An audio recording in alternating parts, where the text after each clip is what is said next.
Broncos country, the NFL is not ready for this version of the Denver Broncos. Welcome into the Broncos Breakdown by Chat Sports. My name is Moose, and I'm sure if you've clicked into this episode, you saw the thumbnail with a very special guest that we've got here on the channel. Ben from Sports Talk Denver is going to be joining us in just a moment. He offers unbelievable insight to the Denver Broncos, incredible optimism, something that everybody's kind of gotten on my case a little bit. Moose, you can be a little negative surrounding this team. Criticism is the name of my game. I'm very, very aware. I'm very hypercritical of my teams, but I love this team the exact same as Ben does. So, without further ado, we're going to bring on our guy Ben from Sports Talk Denver in 3, 2, 1. Ben, what's going on, brother? It's good to see you. Oof, let's go. Deep playoff run in 6 weeks. Let's go. Oh, dude, I'm so excited for it. So I've got an interesting little show prepped for us today. A couple of talking points that I kind of want to hit on, specifically about Bo Nix. I know you're a massive Bo-liever. We're going to talk a little bit about Sean Payton. We're going to talk about the defense. And then ultimately, we're going to talk about this young core of players, the playoffs, and that $50 million in cap space currently that the Denver Broncos have in 2026. Here's what I'm going to start with. We'll go with the defense first. The best pass rush in the NFL. I don't think it's much of a debate at this point. We know what we've got. We've seen the talent. We've seen what Vance Joseph has been able to cook up. What have you seen specifically from this young core group of pass rushers and what they've been able to accomplish in 2025? Just probably the most unselfish group on the entire team. Well, and this entire team is unselfish. Team first guys, not me first guys, but you heard Vance Joseph make the podcast rounds, and he came out and talked just specifically about Nik Bonitto, how if he truly wanted to do what Myles Garrett is doing and be all about sacks, that he easily would have at least double the number of sacks he has, but that he utilizes this cage rush strategy where he presses the pocket but does not allow that quarterback to sneak out. And we've seen time and time again where you have an edge rusher, the quarterback breaks contain and is off to the races. And yet we've played Patty Mahomes, we've played Jalen Hurts, we've played Herbert, we've played all these mobile quarterbacks who could not do that. And so you just see guys, and then NFL Films had mic'd up Nik Bonitto, and he was talking, I think it was to Q Robinson, and he was like, hey, on this next play, I'm going to set you up for this. And Vance Joseph was like, no, like let's just you get him. And it's just an unselfish group where you can get it from anywhere.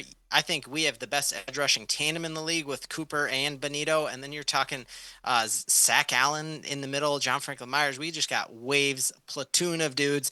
You got Jonah Ellis coming back from that hamstring issue. He had 5 sacks last year as a rookie.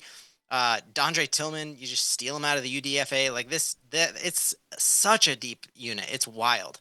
I'm right there with you, and I'm going to stick on that Jonathan Cooper and Nik Bonitto case right now. Did you know that they have the fastest get-off time of any 2 combo pass rushers in the entire NFL? So it's not just strength that we're seeing from the likes of Bonitto and Cooper. It's the speed off the edges as well. And I've noticed now that teams are starting to take notice of Nik Bonitto, if we're going to focus on him a little bit. Bonitto has been getting chipped a lot more, double-teamed with a tight end. They're making sure that he does not get to the quarterbacks. And I don't know if you watched the game against the Chiefs. Every single play, they had the Chiefs' offensive linemen holding him and just ripping that jersey over and over again. So I'm looking at Nik Bonitto, and I've got to say that this is one of the best up-and-coming defensive players maybe that I've ever seen. I mean, to start with the Broncos just a couple of years ago to where he's at now, I don't think I would have predicted what he was going to turn out to be, and I think his best days are only in front of him. So I'm big locked on with Nik Bonitto, but I also know that you can't ignore players like Zach Allen. You can't ignore players like Jonathan Cooper or Jonah Ellis. And Dondre Tillman, coming from the UFL, incredible stuff. So this defense to me, this pass rush, outstanding, best I've seen in a long, long time. And you can't even forget some of the free agents that we've brought in. Talanoa Hufanga can jump in and blitz. Dre Greenlaw can be a pressure player. Same with Alex Singleton. I thought Justin Stranad has been unbelievable this year. Everywhere the Broncos turn, we've seen nonstop productivity from every single player. They've bought into the system, they've bought into their roles, and it's just about maximizing every single play. So I'm on board with what Vance Joseph has done. I can't wait to see the back half of the season. I'm going to flip it over to the offensive side of the football now, Ben, because there is one thing that your fans specifically know about you. You are a Bo believer. So I'll throw it over to you. Let's talk Bo Nix really quick. The development since his rookie year. What have you seen specifically that makes you believe Bo Nix is going to be around Mile High for the next 8+ years? Yeah, you just look at his fourth quarter production speaks for itself. Like, are you ever actually worried that he's not going to get it done? And people have this different grading scale when they grade Bo Nix than when they grade any other quarterback in football. Josh Allen just looked pitiful against the Houston Texans and gets a pass for that week because they're like, well, it's a great pass rush. It's like you don't give that same credit to Bo Nix, and he has gone up against tough defenses, and he makes it work despite the fact that the Broncos are one of the most penalized teams. And so you were putting him in 3rd and 7, 3rd and 12 way too often. I think the Broncos average third down is 3rd and 7.5. We saw what Patrick Mahomes does in 3rd and 7 against our defense, and it didn't look good. And then he's also second most dropped quarterback, so his wide receivers have not been helping him out. And I think we have just started to see the floor of what Bo Nix could be. And you don't need to take my word for it. Listen to Dan Orlovsky. Listen to Drew Brees when he had Bo Nix to his house for a whole week over the summer. Listen to Sean Payton and what he calls Diana Rossini this offseason and says, we found our Q. We have our franchise quarterback, and it is going to be the funnest decade having Bo Nix and Sean Payton together. So I have been notably a little bit harsher on Bo Nix than you have, but I will give you one full bit of credit, something that I've also been echoing every single week. This kid's got the clutch gene. You can't take it away from him. He and Caleb Williams, only quarterbacks this year with 5 fourth-quarter comebacks this football season. There's just something about the fortitude, the temperament of Bo Nix when that time gets to be crunch time, that time where he needs to perform, he always does when the lights are the brightest. And the numbers, I'm tired of hearing NFL talking heads, ESPN members. I'm tired of hearing them slander this kid's name, saying, it doesn't look like a good product from quarters 1 to 3. Well, I'll tell you this. If Bo Nix is what we call in the quote-unquote sophomore slump, and I don't even think that's an accurate depiction, this is probably the best sophomore slump we've ever seen because the kid just continues to win non-stop. The one area that I will say I want Bo to get a little bit better in, he's got to make sure his feet get set a little bit more in the pocket. I've noticed he gets a little jumpy when that pressure comes and he's flushed out of the side of the pocket when he doesn't want to. He kind of darts that ball away, gets a little bit panicky. It just doesn't quite look as smooth at times as I would like operationally. But then everything kind of relaxes, and then he shuts me up. And I'm like, well, I can't be too critical on Bo because in the fourth quarter, he just scored 4 touchdowns against the New York Football Giants, scored 33 points in the fourth, and won the game. So there's not much that I can criticize about the guy. And remember, he's still young. What is he now in? Starts 28? If you look at the numbers that he's got compared to Josh Allen through Josh Allen's first 30 starts, Bo beats him in every statistical category. And that's a testament to Sean Payton. That's a testament to Bo's brain. That's a testament to his intangibles. So we could argue back and forth all day long about what Bo Nix needs to do. But one thing that he continues to show that he already does is win. And quarterback stats might not include wins. They do to me. So I'm going to take the guy that continues to win football games over the likes of a really talented young quarterback that can't win football games. Yeah. So, I mean, and believe it or not, go ahead. Look at Talanoa Hufanga saying why he chose the Broncos. He said the quarterback position. Look at Evan Ingram, who flew to Denver and then also went and watched Justin Herbert tape with Harbaugh, and he picked Bo Nix. Look at J.K. Dobbins telling you in English and Spanish, Bo Nix es especial. Talanoa Hufanga, like his teammates love him, and Caleb Williams might have more of a cannon or be a better athlete, but like the affect on a team, you will not find a better culture fit who raises all tides than Bo Nix. I'm right there with you. And really quick, before we jump into our next topic here, which is going to be a little bit more about Sean Payton and the play calling. Here's that little graphic that I was talking to you about. Take a look at this. This is Bo Nix's first 28 starts, mystery quarterback since 2024. So this is not Josh Allen, by the way. Ben, I'm going to throw this up to you. Who do you think this mystery quarterback is? Now, this quarterback was drafted well before Bo was. This was going back to the late 2010s, so like 2017 through 2019. This is since, though, 2024, the moment that Bo Nix got drafted. So same amount of games. This quarterback, who do you think that is? Definitely not Paxton Lynch. I'm going Patrick Mahomes. Wow, clairvoyance. Look at that. Absolutely correct. 100%. Notice something here. This is the media darling, Ben. This is everybody. This is the GOAT. People are telling me. The GOAT. It's Pat Mahomes, 3 Super Bowls. Well, I noticed something here. Bo Nix's numbers outside of the interceptions, pretty much better. I mean, the yards, okay. Patrick's got 300 more yards. Bo's got more rushing touchdowns. He's got more rushing yards. He's got more throwing touchdowns. So tell me again why one of these quarterbacks is everybody's favorite player and the other one can't play football through quarters 1 through 3. It just doesn't look right. It's crazy to me. And if you're going to keep the exact same energy about Bo Nix, that's fine. But you have to acknowledge that Patrick Mahomes is not nearly as good as everybody makes him out to be, because those numbers do not lie. Bo Nix and Patrick Mahomes, very similar statistically speaking, maybe not stylistically speaking, but statistically speaking. You cannot discredit what Bo Nix has done. And I think, like, obviously the NFL has caught up to what Patrick Mahomes is doing, and that sounds like a homer take, but turn on the games and you'll just see he hasn't had those years where he's throwing 50 touchdowns. And I don't think you'll catch up to Bo Nix because he just runs the scheme that Sean Payton sets up for him. Like everyone, Fangio broke Patrick Mahomes and he hasn't been the same since they've developed defenses to stop him. I don't think you can stop Bo Nix. I truly don't. And I think Patrick Mahomes is a better pure athlete, but Bo Nix is a supercomputer who will run Sean Payton's system. And there have been some slow points, but Sean Payton's system is like the entire Harry Potter like books together. And so, yeah, it takes some time to get into it, but dude, that graphic makes me hyped up. I'm ripping off this shirt. Let's Bo. Let's Bo, baby. All right. So 2 more talking points that I want to get to before we take off out of here with you, Ben. And again, I do want to appreciate and say thank you for coming on the show. I know the fans have been clamoring for you to get on here. They love you. You're a voice of the people. And hey, maybe I'm the guy that gets a little bit too harsh and a little too critical, but maybe a little optimism rubbing off on the old Moose Man is just what I needed. Real quickly, let's talk Sean Payton. Let's talk play calling.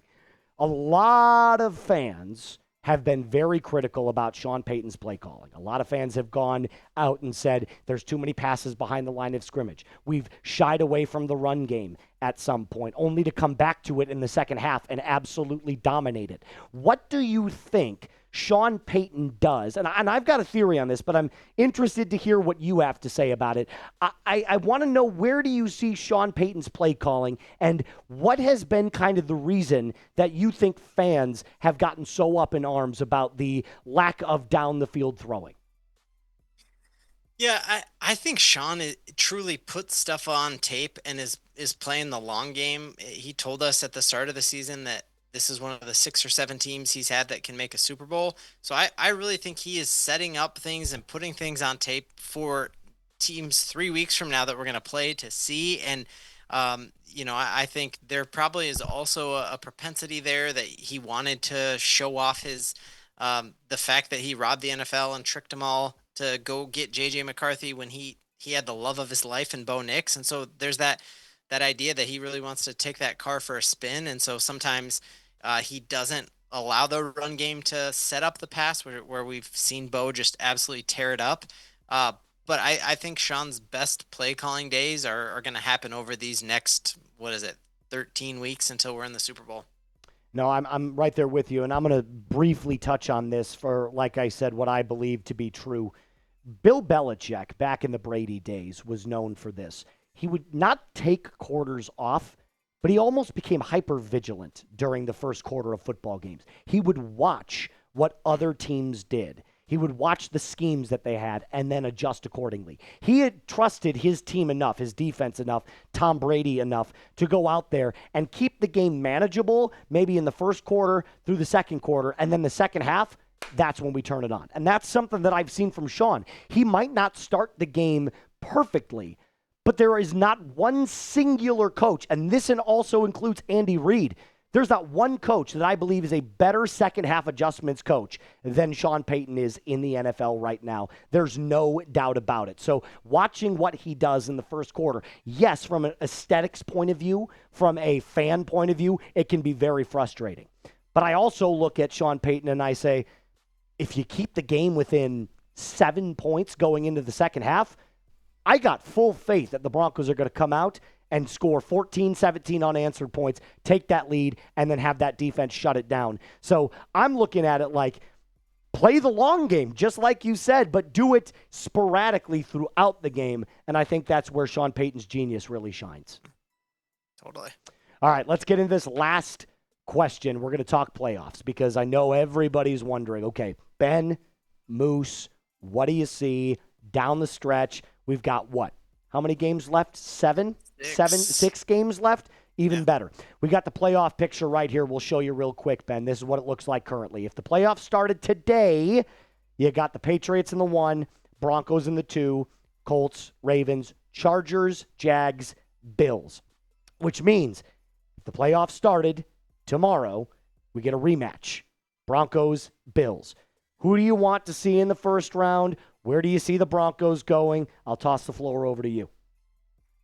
I would love a shot at the Indianapolis Colts again, especially if that's playing them at home later in the season. I feel like we're starting to see the true colors of who Daniel Jones is, and the Broncos won that game. I was literally at that game when the Indianapolis Colts scoreboard showed Denver Broncos win, and then a leverage call, which you could call every single play, every single field goal block attempt in NFL history. So I'd love a shot at the Colts again.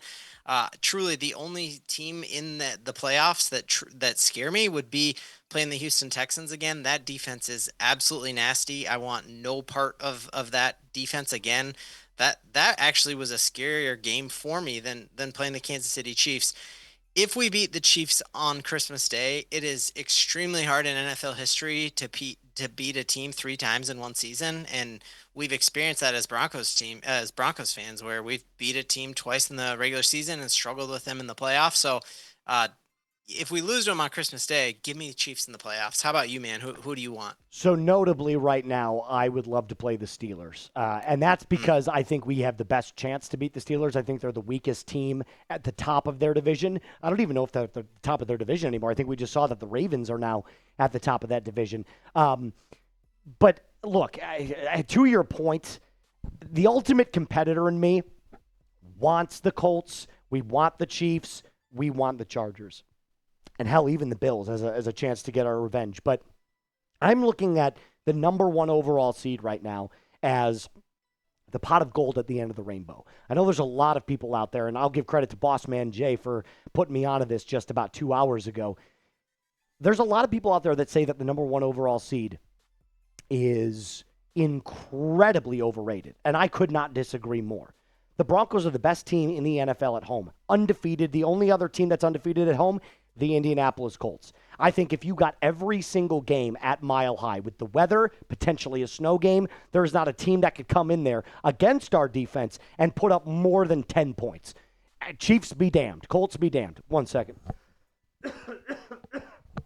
I was trying so hard, Reed. I was trying so hard. Back to my point, though. I would like to play the Jags. I think they're an easier opponent. I would like to play the Steelers. I think they're an easier opponent. The one team I don't want to play, I'll echo right alongside of you. It's the Houston Texans. Danielle Hunter, Will Anderson Jr., Reggie Bullock, Derek Stingley Jr. I think that's a nightmare matchup for anybody. And C.J. Stroud isn't even healthy yet. That's the scary part, is that he's going to come back. They're going to continue to win football games. And if you see them as that 7 seed, the 1 seed becomes even more important than it already is. So right now, I'm right with you. I think I'm not looking at that Houston Texans team. I want them clear and far away. But it should be interesting seeing what the Denver Broncos have in store for us down the remainder of the schedule. All right, that is going to do it for us on today's episode. Ben, one more time, give me a quick plug. Where can they find you? Sports Talk Denver on YouTube. We got a ton to believe in. I got to nail this last shot because I always end my videos. I make every shot. I'm like 100% because we have so much to believe in. Oh, it's the just angles. missed. It was good. It's the angle. All right, Broncos country. Ben from Sports Talk Denver, definitely a pleasure to have you on. You're welcome anytime, my friend. If you wanted to come in and do a watch party with us, see a game or anything, we'd love to have you back on. As always, Broncos country, a mile-high salute to you guys. Be cool.